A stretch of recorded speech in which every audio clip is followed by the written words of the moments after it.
Honest J. Nowak. Oh yeah.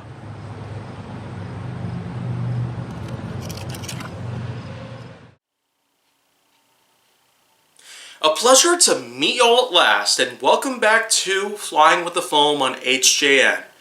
And now, here on HJN, I might as well be perfectly honest about all this, and just point out that, well, I guess there ain't too much material to work with here.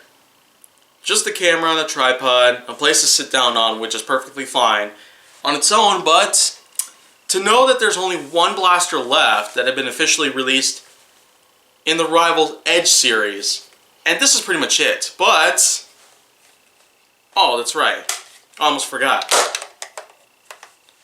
I basically set this up myself, so it'd be a lot easier to store on the wall, but now that this part's out, I guess I can officially begin my talk about the Rivals Mercury.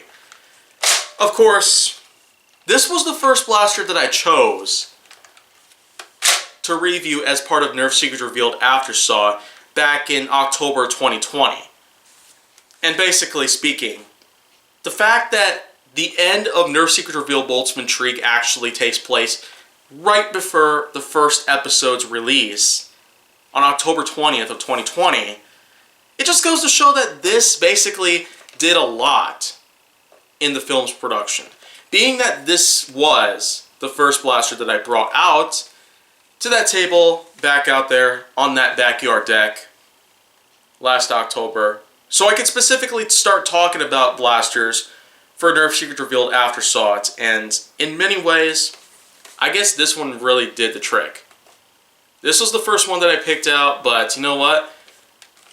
In here, this ain't the first one I picked out. The first one I picked out for Flying with the Foam was the Infamous, and I will say that the Mercury, being that it's just a smaller blaster from the Edge series. Okay. It kind of works in the same way as many of the other Edge series blasters did. As a matter of fact, all of the Rivals Edge blasters had its own inline clip with a sort of transparent plastic so you can be able to see what's going on inside of it. And currently there are, well, 3 rounds left inside. 1 in the chamber, 2 inside of the inline clip itself.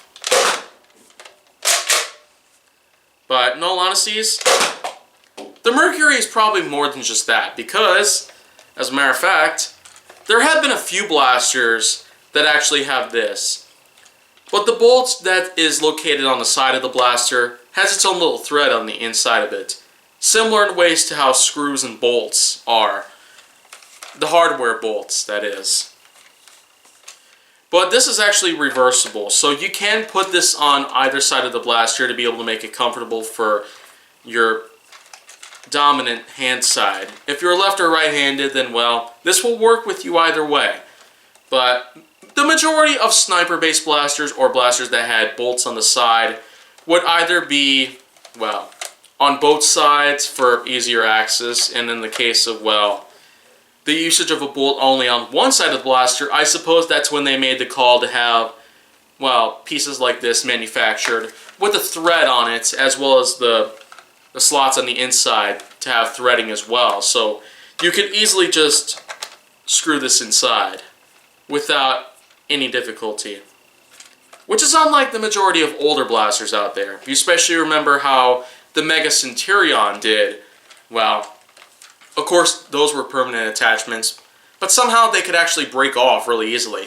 This one, however, pretty difficult, especially with how the threading is used. And there have been a lot of blasters in recent times that were able to utilize this type of tech within the hardware themselves. So this way it'd be more easier to use and also convenient for anyone, depending on if they're left-handed or right-handed. Or if you're like me, you could be ambidextrous and use this either way, pretty much. But I'd say that for a Rivals blaster, this one actually does pretty darn good for itself. And it's pretty much out of ammo now, but I suppose that's pretty much where I'd probably reach my limit at this point, as there are certainly a lot of other things I probably would want to talk about the Mercury, but I'd probably be just hammering it and milking it dry. So, I suppose that's pretty much it for the Edge series right now, but we probably could expect new stuff to show up within the Edge series itself. If we were able to get our hands on the Saturn, then well, it's probably a possibility that we might expect new material to come for the Edge series itself. So that way, we can be sure that it will not be dead.